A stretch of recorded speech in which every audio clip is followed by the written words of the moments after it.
এখন আমাদেরকে পাপ গরমের তীব্রতা থেকে বাঁচার জন্য আল্লাহর কাছে তওবা ইস্তেগফার করা এবং দোয়া করা।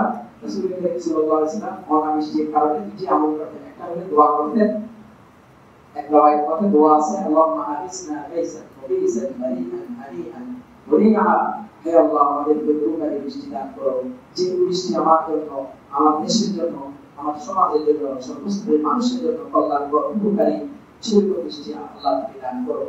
আরেক পদ্ধতি হচ্ছে রাসূল করিম সাল্লাল্লাহু আলাইহি ওয়াসাল্লাম সালাতুল ইস্তিসকা আদায় করেছেন, বৃষ্টি প্রার্থনা নামাজ।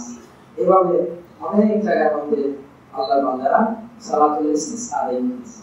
আচ্ছা আপনি বলুন, সালাতুল ইস্তিসকা যারা আদায় করতেছে তারা কি দেশের কল্যাণকামী নাকি দেশের শত্রু? দেশের কল্যাণকামী। এদের কারণে তো আল্লাহ তাআলা বৃষ্টি দিয়েছে। আপনি একবার ব্যাগের দিয়ে আল্লাহকে বৃষ্টি দিবেন কি আজি? আর এগুলো সাংবাদিকরা বলেছেন ব্যাগের